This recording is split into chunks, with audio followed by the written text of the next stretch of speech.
Hello guys, मैं गौरव ठाकुर एक बार फिर से अपने चैनल वन टॉपिक पढ़े पर आप सभी का स्वागत करता हूं।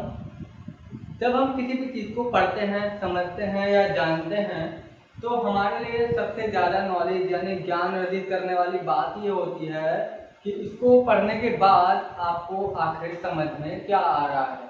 और समझ में कैसे आएगा?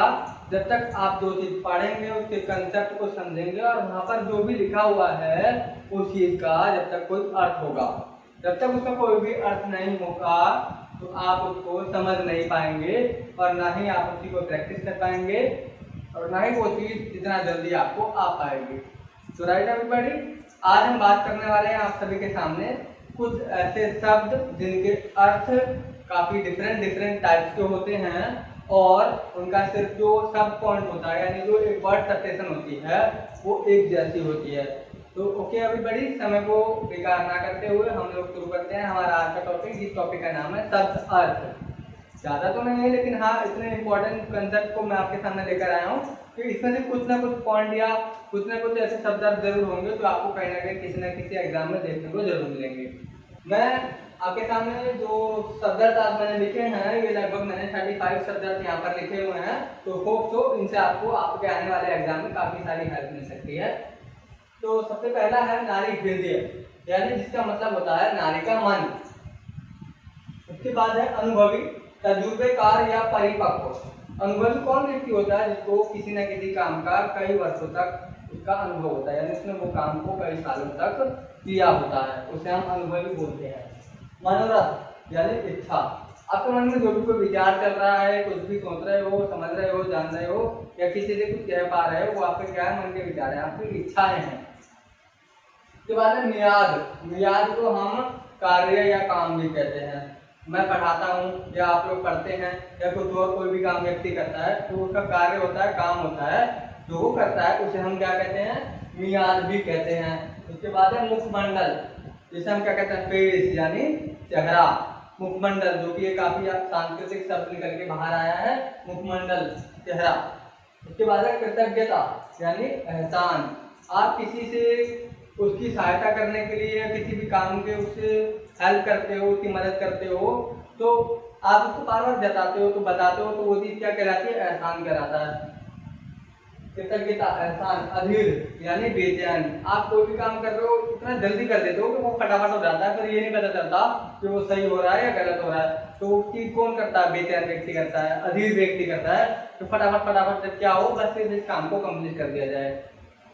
उसके बाद है पाषाण। पाषाण बोलते हैं पत्थरों को।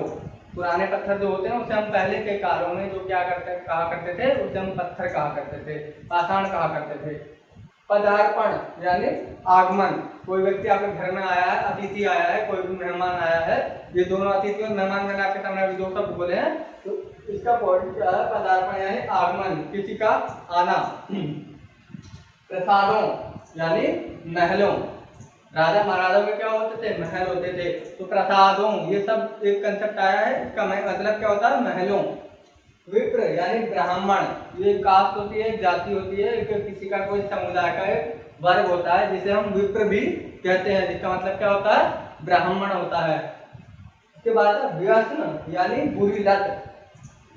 आप पढ़ते हो, आप गेम खेलते हो, आप कोई भी वर्क करते हो, आप टीचिंग करते हो, कोई भी चीज करते हो, आपके अंदर वो क्या है कि पूरी तरीके से एक लत है कि मुझे ये काम करना है तो करना है। अगर वो आप काम नहीं करते हो तो वो चीज आपके बिना, आप उस काम के बिना क्या होता है? एकदम बेचैनता, एकदम अनफीलिंग टाइप का महसूस करने लगते हैं, तो वो क्या होती है? एक बुरी लत होती है।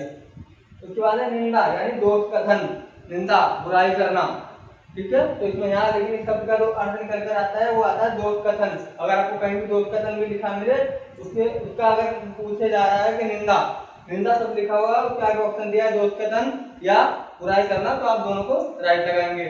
इसके बाद है दुस्सार यानी दुखी, पीड़ाहीन या पीड़ा वाला, पीड़ा जिसको महसूस हो रही है वो भी क्या होता है? दुखी होता है। लेकिन सब कंसेप्ट में अगर हम बात करें तो दुस्सार को भी हम दुखी कह सकते हैं।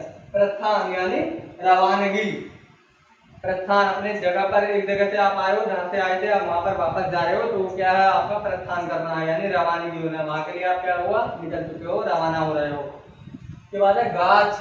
गाछ यानी पेड़, पेड़ को भी गाछ कहा जाता है। वैसे तो हम वृक्ष भी बोलते हैं, लेकिन अगर कहीं आपको गाछ लिखा मिले तो समझ लीजिएगा उसका मतलब भी क्या है, पेड़ है। स्पष्टता, स्पष्टतया यानी साफ साफ, कोई भी चीज आपसे कुछ कह रहा है, मैं हम जैसे फॉर एग्जाम्पल बोल देते हैं, मैं आपसे ये बात स्पष्ट रूप से कहना चाहता हूँ, यानी साफ साफ कहना चाहता हूँ, इसके बारे में बताना चाहता हूँ। निशेष यानी बचा रहना, आपके पास कोई भी चीज 5 चीज 6 चीज 4 चीज 5 3 चीज 2 चीज जितनी भी थी उसमें से जो भी चीज आपके पास इस समय मौजूद है वो क्या है, निशेष है, यानी बची हुई चीज आपके पास बाकी रह रही है। ये बात है डांगर यानी गाय भैंस। गांव के अगर हम अनुसार बात करें तो गांव में क्या होता है, गाय भैंस पशुपालन जो होते हैं उनमें गाय भैंसों को अगर हम गांव की भाषा में बातचीत करना चाहें तो हम वहां पर उसे डांगर भी कहते हैं। उसके बाद है आच्छादित यानी ढका हुआ, कोई भी चीज अगर कवर अप है किसी चीज से ढकी हुई है तो इंग्लिश में कवर अप हो गया, हिंदी में ढका हुआ है या फिर बंद होना, तो वो चीज हम उसे क्या कह सकते हैं, आच्छादित भी कह सकते हैं, यानी ढका हुआ। अकस्मात यानी कोई चीज अचानक से होना, अकस्मात का मतलब है अचानक, कोई चीज कैसे हुई आपके साथ घटित, अचानक से हो गई।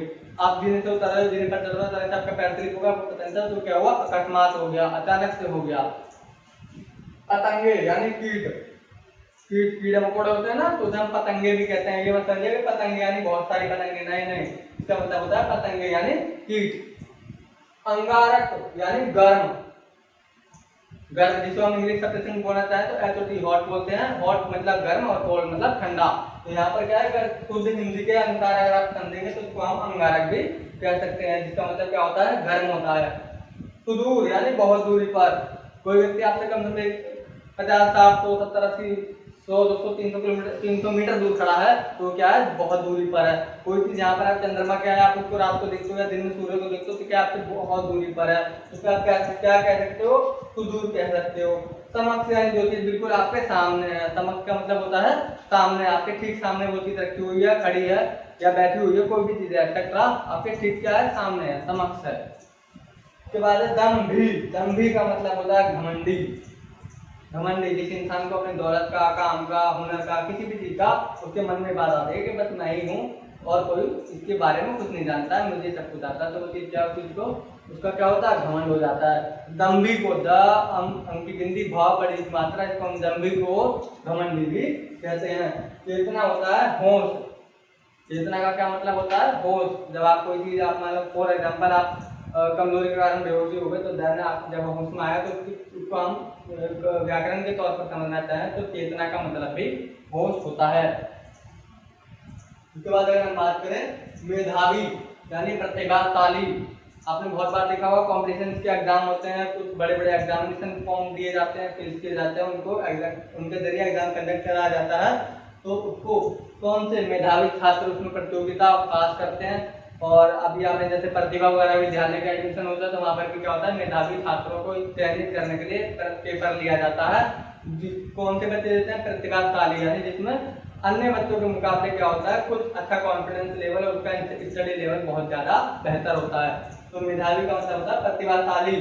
अकाट्य जिसे काटा ना जा सके, कोई भी इतनी ऐसी कठोर चीज जिसको आप चाह करके भी तोड़ नहीं सकते, काट नहीं सकते, वो चीज वैसे की वैसी ही रहेगी, उसे क्या कहते हैं, अकाट्य।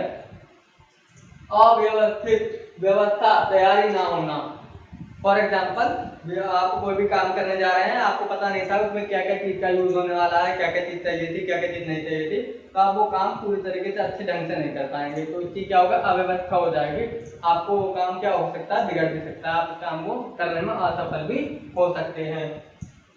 ईर्ष्या यानी जलन, कोई भी व्यक्ति सामने वाला अगर अच्छा काम कर रहा है तो जो काम व्यक्ति नहीं कर पाता वो क्या करता है, उससे ईर्ष्या करता है, जलन महसूस करता है कि वो काम उसने कर लिया और ये काम मुझसे क्यों नहीं हुआ, तो वो चीज क्या एक दूसरे से कॉम्पिटिटिव पॉइंट में आ जाती है, यानी एक दूसरे से क्या होती है, ईर्ष्या होने लगती है, जलन महसूस होने लग जाती है। तरबतर अच्छी तरह भीगा हुआ, मान लीजिए कोई व्यक्ति स्विमिंग पूल में गया, तालाब में नहा धो रहा है, जब वो बाहर निकल के आया तो क्या वो पूरी तरीके से आप बारिश में नहाते हो भीग जाते हैं ना, मतलब ऐसे बारिश आ रही होती है, हम रोड पे ऑन रोड चल रहे होते हैं तो भीग जाते हैं, तो उसे हम सरोबार भी कहते हैं। सरोबार का मतलब होता है तरबतर अच्छी तरह से भीगा हुआ। फॉर एग्जाम्पल मैंने कपड़े पहने हुए, मैं अचानक से रोड से आ रहा था और मैं पूरी तरीके से बारिश में भीग गया, तो मेरा कपड़े वपड़े में पूरा कंप्लीट जो है वो भीग गया, तो यानी क्या हुआ, सरोबार हो गया, यानी वो तरबतर में क्या हुआ, पूरी तरीके से भीग गया। तारीख का मतलब होता है तिथि, और उसके बाद उल्लास। उल्लास का मतलब अगर आप सही मायने में समझना जाए तो उल्लास का मतलब होता है खुशी, यानी अपने मन के भावों को अपने खुशी के माहौल के साथ जोड़ करके व्यक्त करना। जो है माहौल, माहौल का मतलब होता है वातावरण। आप जिस तरीके के वातावरण में रहते हैं, अच्छे बुरे या कैसी संगत में आप लोग रह रहे हैं, वो चीज़ आपको किस तरीके से आगे आने वाले फ्यूचर में काम आने वाली है, किस तरीके से आप उसका यूज करने वाला है, तो वो आपका माहौल होता है, यानी आपके आसपास का वातावरण होता है। तो होप सो एवरीबॉडी कि मेरे कुछ 35 जो मैंने आप सभी के लिए शब्दार्थ चुने थे, होप सो आप सभी को यह सारे शब्दार्थ कहीं ना कहीं आपको आगे आने वाले कॉम्पिटिटिव एग्जाम में या किसी न किसी क्लासेस के हर बच्चे के लिए या बड़े के लिए वीडियो बनाई जा रही है, तो उसको आप कहीं भी यूज कर सकते हैं। अगर आपके सामने इनमें से कोई भी शब्दार्थ आता है और आप उसको यूज करते हैं तो मेरे लिए बहुत बड़ी बात होगी। Thank you so much everybody. ये वीडियो आपके लिए मैंने इसलिए बनाया है, तो आपको अगर ये वीडियो लाइक आए यानी पसंद आपको ये वीडियो आता है तो प्लीज इसे लाइक, शेयर और सब्सक्राइब करना ना भूलें। Thank you so much. आगे आने वाली ऐसी वीडियो को देखने के लिए चैनल को सब्सक्राइब करें और बेल आइकन का बटन जरूर दबाएं।